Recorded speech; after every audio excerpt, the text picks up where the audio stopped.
Je ne sais pas, d'abord si on peut m'aider à faire fonctionner le PowerPoint, ça serait gentil. Mais je vais commencer du coup par remercier les organisateurs de me permettre d'aborder un aspect qui est finalement peut-être plus technique, peut-être moins enthousiasmant sur cette question des récits, puisqu'il ne s'agit pas d'étudier les récits en eux-mêmes, mais en réalité d'étudier les outils de la construction du récit. Donc dans son article consacré au récit judiciaire de l'Europe, le professeur Bayeux présente la juridiction de la Cour de justice de l'Union européenne, merci beaucoup, comme un terrain singulièrement, je cite, favorable à la mise en œuvre d'une approche par le récit. Et le premier argument qui justifie cette affirmation, c'est la pratique abondante de l'autoréférencement qui est évidemment, là encore je cite, propice au développement de trames narratives.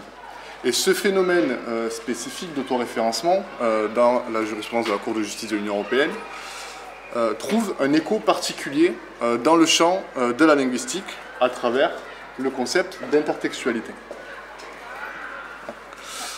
Donc l'intertextualité qui est, je vais y arriver, voilà, qui est définie comme l'interaction. Il y a un petit souci peut-être. On va y arriver. Donc l'interaction textuelle qui se produit à l'intérieur d'un seul texte. Donc de façon schématique, dans le domaine de la linguistique, il est possible en réalité de distinguer plusieurs approches de l'intertextualité, deux principales. Une approche plus abstraite et une approche peut-être plus concrète. Celle qui va nous intéresser aujourd'hui, c'est l'une des approches les plus concrètes de l'intertextualité, celle qui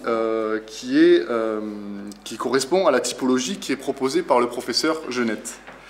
Donc, pour le professeur Genette, l'intertextualité est redéfinie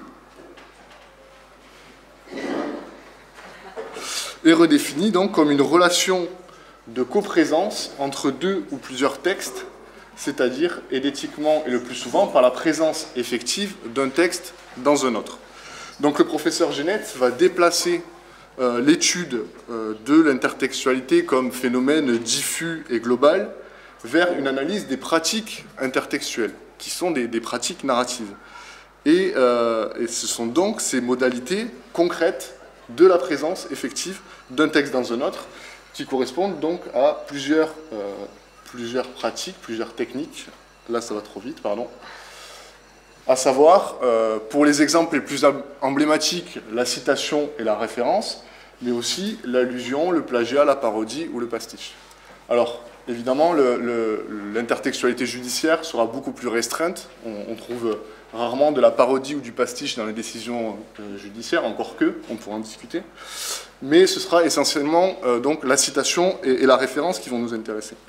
Donc l'une des fonctions que peut revêtir l'intertextualité au niveau littéraire, c'est d'assurer une unité et une continuité dans la construction d'un récit. Donc une unité, c'est-à-dire que les événements doivent avoir un lien les uns avec les autres, et une continuité, les événements doivent s'articuler dans une chronologie afin que le lecteur puisse suivre la progression de ce récit. Et ces impératifs sont d'autant plus importants lorsque la narration prend la forme de plusieurs sous-récits qui vont constituer les éléments d'un récit plus important. Alors c'est un procédé classique en littérature, on retrouve dans la littérature latine, la littérature grecque, aujourd'hui dans la pop culture avec toutes ces bandes dessinées de super-héros, mais l'exemple le plus emblématique, à mon sens, sont les suites romanesques françaises du XIXe siècle. Par exemple, la Comédie humaine de Balzac, ou les Rougon-Macquart de Zola, qui sont construits sur ce modèle de récit fragmenté, puisqu'on a plusieurs romans qui vont contribuer à l'écriture, à la construction d'un récit plus général. Et de façon très classique, dans ce type-là de récit, l'intertextualité se traduira par la présence dans un roman d'un personnage, d'un lieu ou d'un événement qui est déjà présent dans un roman antérieur du même auteur. Et le juge, en tant que narrateur, va partager cette même préoccupation que les auteurs de suites romanesques, puisque l'une des principales singularités du récit judiciaire de l'Europe, de tout récit judiciaire en réalité, est son caractère morcelé, puisque ce dernier s'écrit par touches, par retouches successives, et chaque décision est porteur d'un micro-récit qui vient enrichir, modifier ou réitérer le récit principal. On est donc face à un impressionnisme juridique qui va nécessiter l'appel à des techniques de narration spécifiques qui vont permettre d'unifier le récit en tissant les liens entre les micro-récits qui le composent. Cette cohérence narrative, pour reparler de Dworkin, à l'instar de la littérature, passe notamment donc, par ce phénomène d'interpénétration des discours judiciaires qui se matérialise par le recours au précédent. Alors, concernant la Cour de justice de l'Union européenne, je vais tout de suite spoiler un peu, l'usage qu'elle fait de l'intertextualité, à mon avis, est très décevant. Puisque, certes, on a un recours abondant aux pratiques intertextuelles, mais il semblerait qu'à l'instar de la Cour européenne des droits de l'homme, la réflexion du juge narrateur reste souvent centrée sur la justification de l'arrêt présent en négligeant souvent les potentialités qu'offre l'intertextualité justement pour la narration des grands récits judiciaires de l'Europe. Donc incontestablement, ce sera l'objet de ma première partie, l'intertextualité précédentielle permet d'unifier et de structurer le récit judiciaire de l'Europe, mais toutefois la construction d'un récit cohérent nécessiterait une rationalisation et une réflexion globale sur les modes de citation et de référence au précédent. Alors je suis jeune chercheur français, donc vous échapperez pas à la présentation en deux parties, deux sous-parties. Donc l'intertextualité judiciaire, je l'ai dit, est moins riche que l'intertextualité littéraire. Donc on va distinguer deux types de pratiques principalement, qui sont la citation et la référence. Donc voilà pour un exemple. Alors pour commencer par la citation. Dans le domaine de la linguistique, la citation, elle rend visible l'insertion d'un texte dans un autre. Elle consiste donc en la présence effective dans un texte d'un fragment d'énoncé appartenant à un autre énonciateur et ayant fait l'objet d'une énonciation antérieure. Dans le cadre de notre étude, elle concerne donc la présence effective dans un arrêt de la Cour de justice de l'Union européenne d'un fragment d'énoncé appartenant à un ou plusieurs arrêts antérieurs qui sont alors identifiés comme des précédents. Alors schématiquement, deux modes de citation peuvent être utilisés par le juge dans la motivation. La citation directe, qui correspond à l'insertion d'un énoncé matérialisé par le recours aux guillemets, et à l'inverse, la citation indirecte, qui correspond à l'insertion d'un énoncé non matérialisé par le recours aux guillemets. Alors la Cour de justice, elle privilégie très largement le recours à la citation indirecte. Et la distinction des deux types de citation n'est pas sans importance et conduisent à s'interroger sur l'incidence de ce choix opéré, ça va être compliqué, pardon, de ce choix opéré par la Cour, justement, du style indirect. Alors, ce choix, il s'explique tout simplement au regard des fonctions principales qu'occupe la citation au sein d'un texte. Donc, de façon générale, que ce soit citation directe ou indirecte, on note, notamment en littérature, mais c'est la même chose, à mon avis, au niveau juridique, trois fonctions principales de la citation. D'abord, l'autorité, qui constitue sans doute la fonction canonique de la citation, puisque la citation, dans le domaine littéraire, va permettre de renforcer l'effet de vérité d'un discours en l'authentifiant. Au-delà de cette dimension autoritaire, on a également des vertus pédagogiques que peut revêtir la citation, notamment lorsqu'elle sert à illustrer une information. Et enfin, la citation possède également une fonction unificatrice, puisqu'elle crée une unité entre le texte et l'intertexte par la reproduction d'un motif identique. Alors, dans le discours judiciaire, ces trois fonctions également trouvent à jouer, quel que soit le mode de citation utilisé. Cependant, le choix de la citation directe ou indirecte permet au juge narrateur d'insister sur l'une ou l'autre de ces fonctions.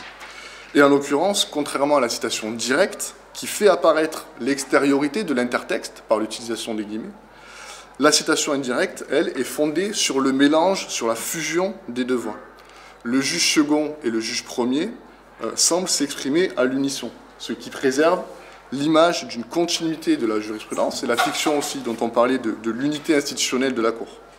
Et donc la citation indirecte, par la confusion du discours passé et du discours présent, va favoriser cette cohérence du récit. Et les formules citées et répétées deviennent ainsi transtemporelles, à la fois passée, présente et ayant vocation à jouer à l'avenir. Deuxième type de pratique intertextuelle, la référence. Alors, dans le domaine littéraire, la référence, de façon très classique, c'est donc l'utilisation du titre d'une œuvre ou le nom d'un auteur auquel on renvoie et qui accompagne ou non une citation. Donc, à l'instar de la citation, il s'agit d'une forme explicite d'intertextualité. La référence aux arrêts antérieurs regroupe généralement la mention d'un précédent ainsi qu'une formule de renvoi. Et il participe, avec la citation, à la structuration du récit judiciaire de l'ordre. D'une part parce que la référence à un arrêt antérieur replace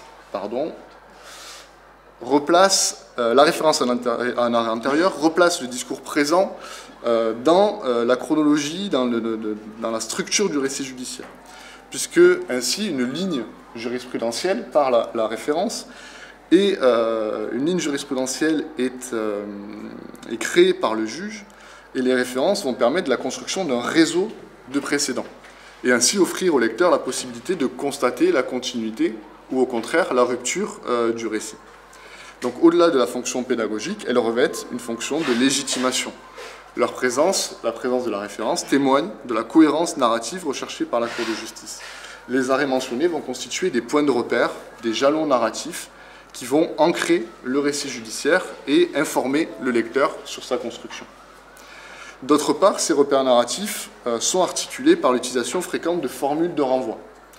Alors, malgré quelques différences de formulation, les mêmes catégories de formules de renvoi sont utilisées par les juges européens. Et sans viser l'exhaustivité, on peut en retrouver 5 catégories principales. Alors, je vais aller très vite.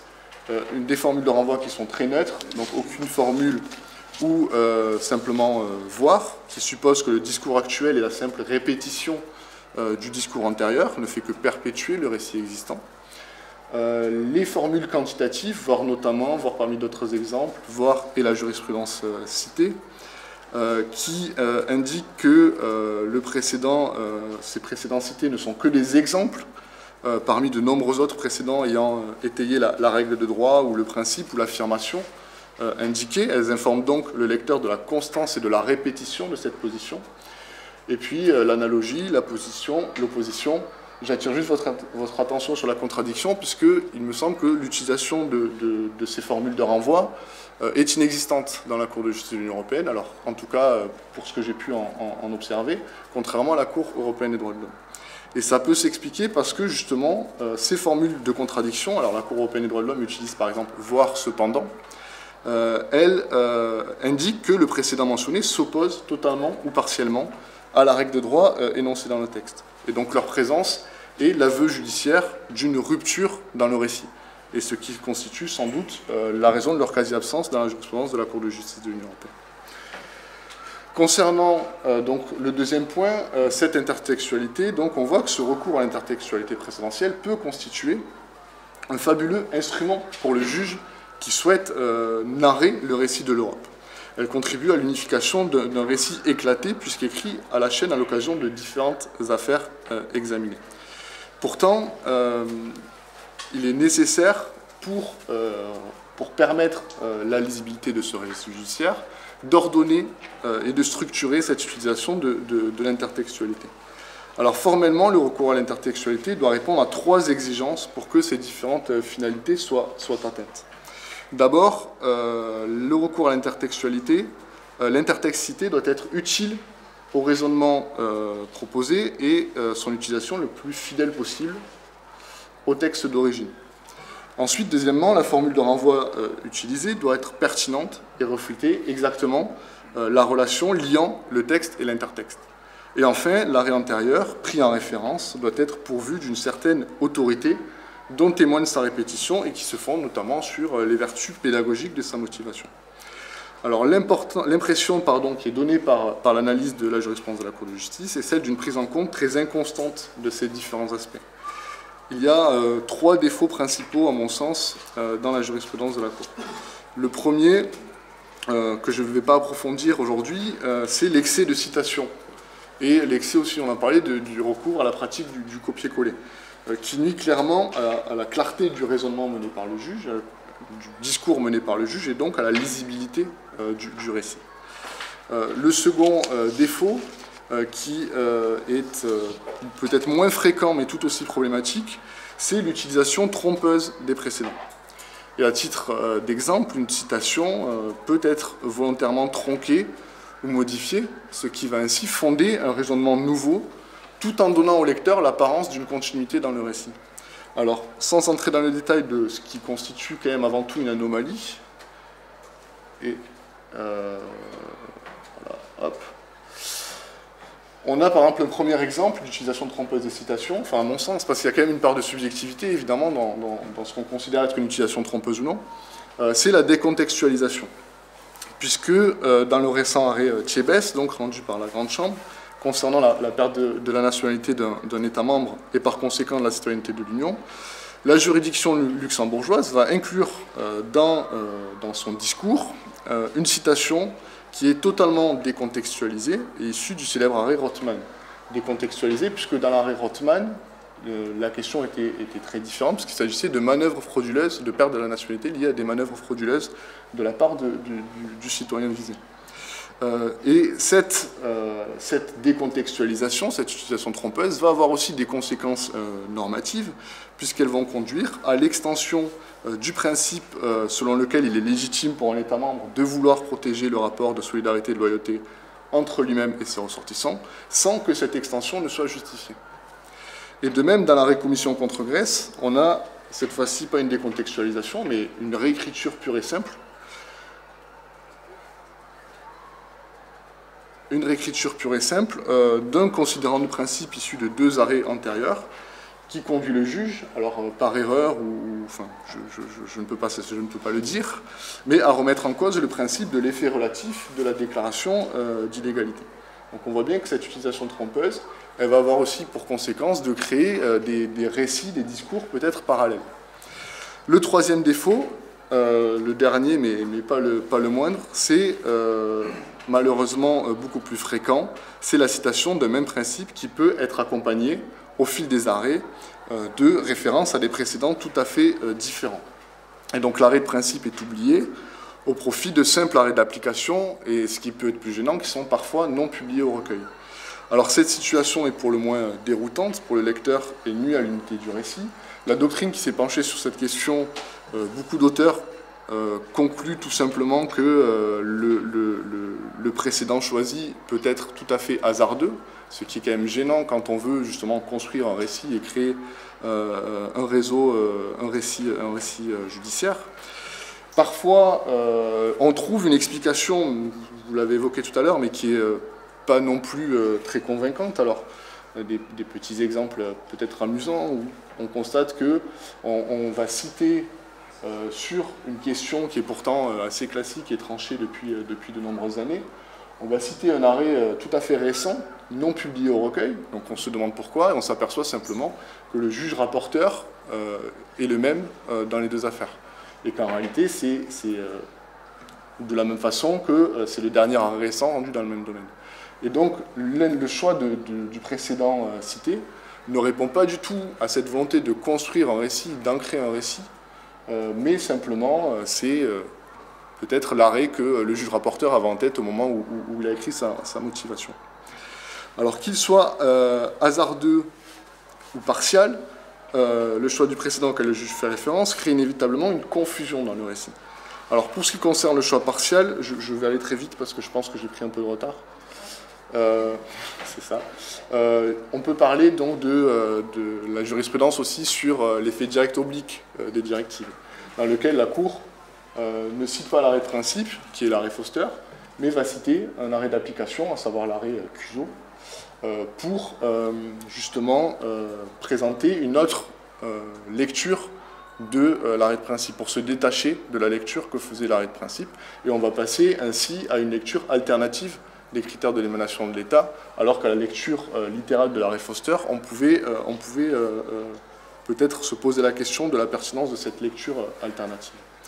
Alors, simplement pour terminer sur cette réflexion nécessaire, sur les causes de ce désordre intertextuel, alors comment l'expliquer?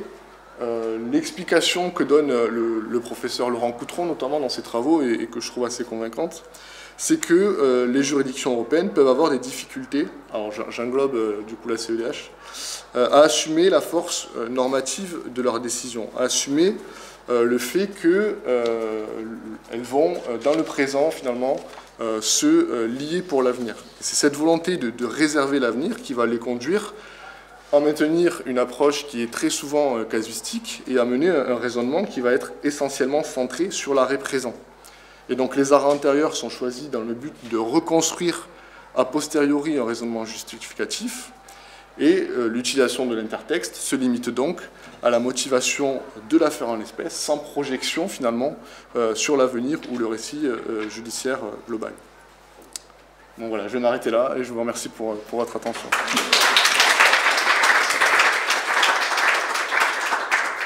Merci beaucoup et pour cette stimulante présentation et merci d'avoir parfaitement respecté le temps imparti.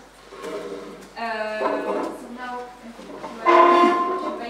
we are going to listen to Fernanda Nicolas. She's going to speak in English, but of course you will be able to answer the question in French, because as you noticed, she speaks perfectly French, and she's going to talk about, so she's professor at the Washington College of Law, and she's going to talk about judicial narratives in the Court of Justice, forms, functions, rhetoric. So thank you so much, Elsa and Antoine, for this invitation.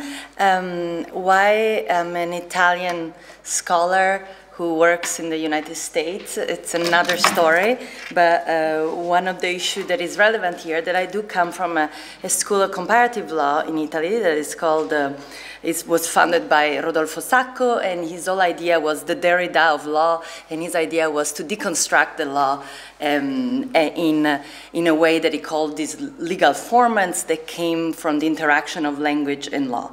I ended up studying in the US and working with critical legal studies that also influence a lot this approach of thinking about law as a discourse, as it was mentioned in the prior panel, and this idea of thinking of narrative and discourse of the law as a normative